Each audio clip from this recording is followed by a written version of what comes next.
আমি সঞ্জয় কর্মকার সঞ্জয়ের সঙ্গে কিছুক্ষণ ইউটিউব চ্যানেলে সকলকে জানাই স্বাগত এবং আন্তরিক শুভেচ্ছা। আবার একটা প্রতিবেদন নিয়ে আপনাদের সামনে এসে উপস্থিত হয়েছি। এখনকার প্রতিপাদ্য বিষয় বা পর্যালোচনা, যারা আমাদের দেশের সেনাবাহিনীকে বিদ্রূপ করে, কটূক্তি করে, বিদ্রূপ করে, তারা আর যাই হোক দেশভক্ত নয়, তারা অবশ্যই দেশদ্রোহী। এইটা নিয়েই আলোচনা করব কিছুক্ষণ। কারণ কি? কারণ ইতিমধ্যেই সোশ্যাল মিডিয়াতে বা সমাজ মাধ্যমে সাবিয়া নিগার বলে একজন মালদার মহিলা অপেক্ষা তাকে যুবতী বলাই ভালো, তার একটা পোস্ট করা ভিডিও নিয়ে খুব হইচই পড়েছে বঙ্গ রাজনীতিতে এবং আমাদের দেশের রাজনীতিতে।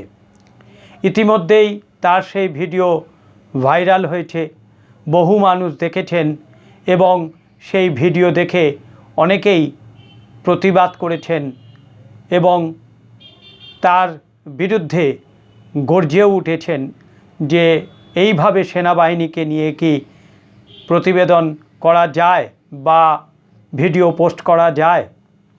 তিনি এটা করেছেন এবং আমি বলবো তার ভিডিওটা আমি দেখেছি, দেখে এটুকু বলতে পারি তিনি বেশ হাসি হাসি মুখে, বেশ ব্যঙ্গ করে, বিদ্রূপ করে তিনি আমাদের দেশের মাননীয় প্রধানমন্ত্রীর উদ্দেশ্যে বক্রোক্তি করছিলেন, ব্যঙ্গোক্তি করছিলেন, কটূক্তি করছিলেন এবং তিনি বলছিলেন তিনি নাকি আমাদের দেশের এই ঘটনার জন্য অত্যন্ত লজ্জিত। ঘটনাটা কি বা ভিডিওটা কি? ভিডিওটা হচ্ছে চীন সৈনিকদের কাছে বা চীনা সৈনিকদের কাছে আমাদের ভারতীয় সৈনিকরা হাঁটু মুড়ে বসে তারা কান ধরে তারা ক্ষমা প্রার্থনা করছে, কান ধরে তারা উঠবোস করছে। এইটা হচ্ছে ভিডিও। তিনি এই ভিডিওটা পোস্ট করে সেই ভিডিওটা চলাকালীন তিনি বেশ কিছু মন্তব্যও করেছেন, বেশ হাসি হাসি মুখে মন্তব্য করেছেন, যেন খুব উল্লাসের ঘটনা, খুব আনন্দের ঘটনা, খুব যেন একটা ভালো ঘটনা তার কাছে এটা বলে মনে হয়েছে, যা তিনি ভিডিওতে উল্লেখ করেছেন। কিন্তু প্রতিরোধের মুখে পড়ে, প্রতিবাদের মুখে পড়ে তিনি আবার ভিডিওটি পোস্ট করে দিয়েছেন, ডিলিট করে দিয়েছেন, তার পোস্ট করা ভিডিও ডিলিট করে দিয়েছেন এবং কাঁদতে কাঁদতে ক্ষমা প্রার্থনা করেছেন।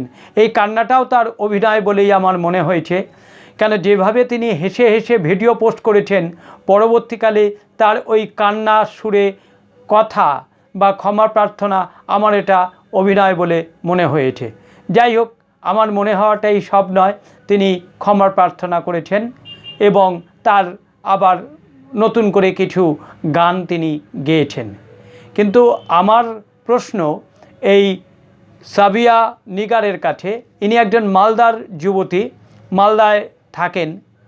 আমাদের সেনাবাহিনী যুদ্ধে পরাস্ত হোক বা না হোক, আমাদের সেনাবাহিনী পর্যদুস্ত হোক বা না হোক, কেন এভাবে আমাদের সেনাবাহিনীকে নিয়ে ভিডিও পোস্ট করা হবে বা তিনি করবেন?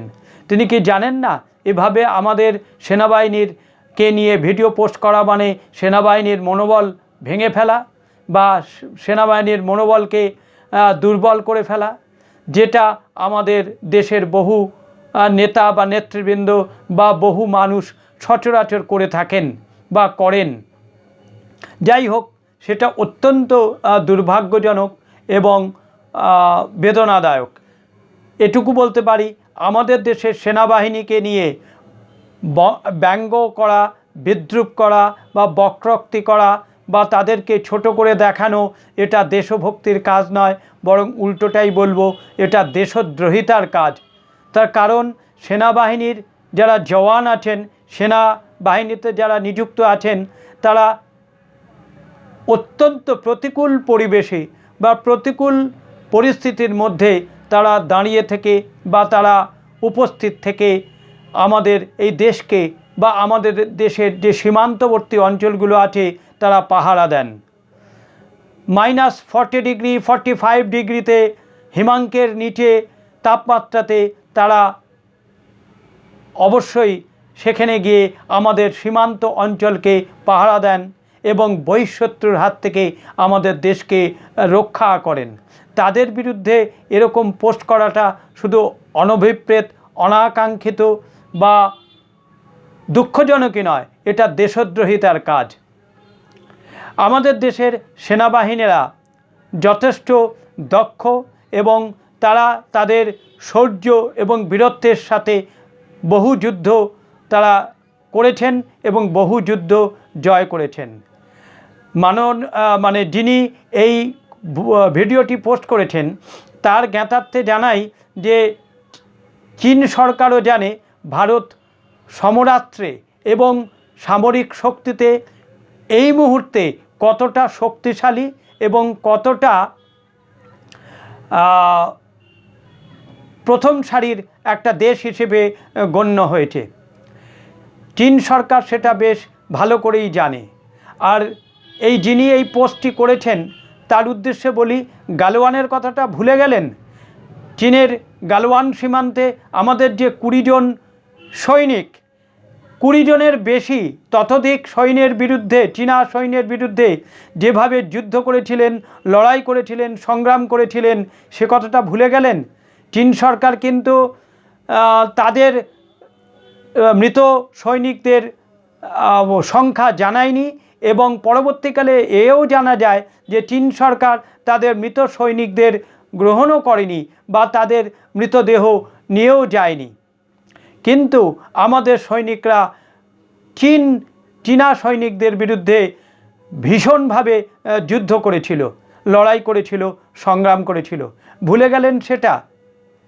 এই এআই দিয়ে করা ভিডিও পোস্ট করে আপনি কি বোঝাতে চাইলেন? সাবিয়া নিগার কি বোঝাতে চাইলেন? যে আমাদের দেশ দুর্বল? কিন্তু ঘটনা হচ্ছে যে পদাতিক সৈন্য দিয়ে এখন আর যুদ্ধ জয় পরাজয় নির্ণয় হয় না। পদাতিক সৈন্যরা এখন সীমান্তবর্তী অঞ্চলেই পাহারা দেয় এবং সীমান্তবর্তী অঞ্চলেই তারা নিয়োজিত থাকে। যুদ্ধ এখন হয় টেকনিকে, প্রযুক্তিতে। কোন দেশের কত সমরাস্ত্র আছে তা নির্ভর করে তার যুদ্ধজাহাজ, তার সামরিক যে শক্তি আছে, নৌসেনা এবং বিমান বাহিনীতে তাদের কত কি প্রযুক্তিগত অস্ত্র আছে তা দিয়েই নির্ভর করে আজকের দেশের যুদ্ধ। কাদের কত ব্যালিস্টিক মিসাইল আছে, কার কত দূরপাল্লার কত ক্ষেপণাস্ত্র আছে, ব্যালিস্টিক মিসাইল আছে, সেই সব দিয়ে নির্ভর হয়। কদিন আগেই তো দেখা গেল পাকিস্তানে ব্রহ্মস মেরে ভারত পাকিস্তানকে খান খান করে দিল। পাকিস্তান ভয় পেয়ে আর হেরে যাওয়ার ভয়ে তারা আমেরিকাকে ফোন করলো, আমেরিকাকে ফোন করে তারা বলল যুদ্ধ থামাতে। ভারত এই মুহূর্তে সামরিক শক্তিতে একটা গুরুত্বপূর্ণ স্থান অধিকার করে রয়েছে।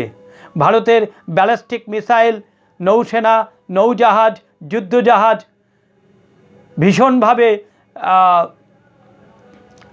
সমরাস্ত্রে পুনর্গঠিত হয়েছে এবং পুনর্গঠিত নতুন করে হতে চলেছে। চীন সরকার জানে যে ভারতবর্ষের প্রযুক্তি এই মুহূর্তে কত উন্নত। শুধু চীন সরকার না, ভারতবর্ষের বিভিন্ন প্রদেশে বা বিভিন্ন জায়গায় যে নৌ যুদ্ধজাহাজ তৈরি হচ্ছে তাও বিভিন্ন দেশ নিশ্চয়ই খবর রাখছে এবং আমেরিকাও বুঝতে পারছে যে ভারত দিনে দিনে সামরিক শক্তিতে কতখানি এগিয়ে আসছে। ভারত আর সেই 62-র দেশ নয়।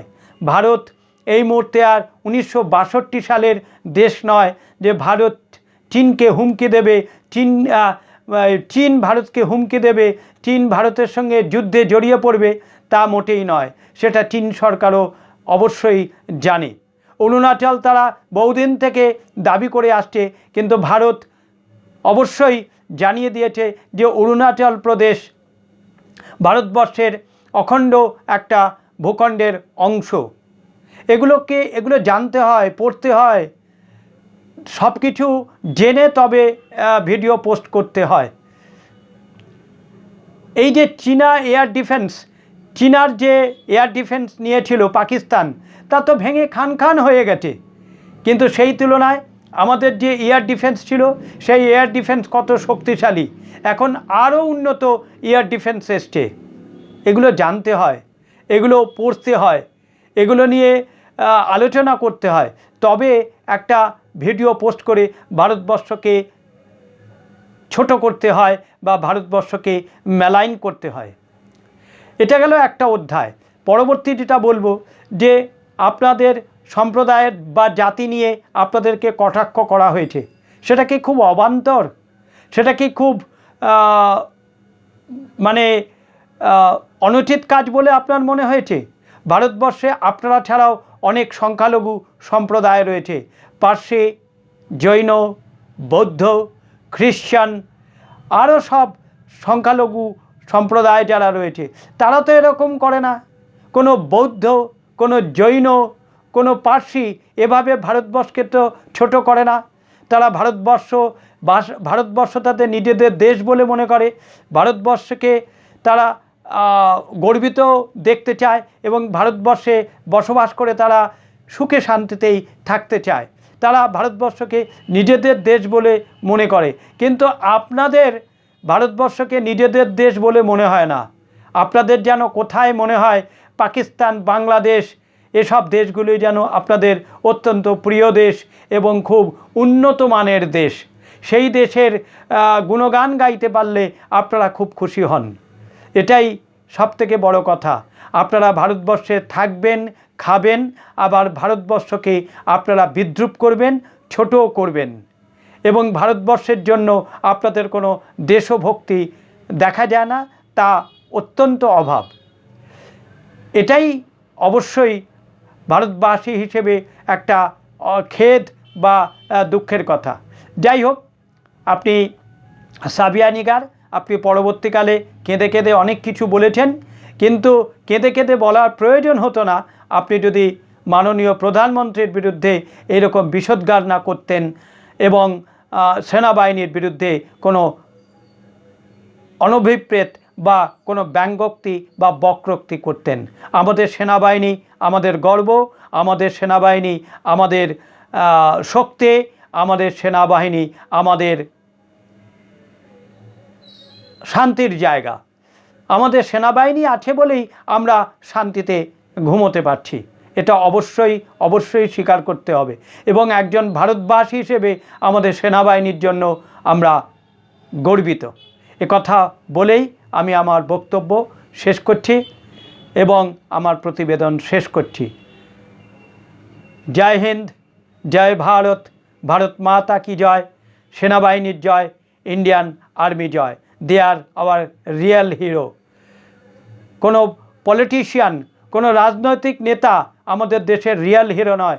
আমাদের দেশের রিয়েল হিরো হচ্ছে আমাদের দেশের সেনাবাহিনীর সৈনিকরা, যারা সদা জাগ্রত আছে এবং সদা ব্যস্ত থাকে আমাদের দেশকে সাহায্য করতে এবং উন্নত করতে। এ কথা বলেই আমি আমার প্রতিবেদন শেষ করছি। সবাই ভালো থাকবেন, সুস্থ থাকবেন এবং আনন্দে থাকবেন। আমার চ্যানেলটিকে লাইক করবেন, সাবস্ক্রাইব করবেন এবং আপনাদের গুরুত্বপূর্ণ মতামত প্রদান করবেন। আমার বক্তব্য বা আমার প্রতিবেদন ভালো লাগলে অবশ্যই শেয়ার করবেন। নমস্কার।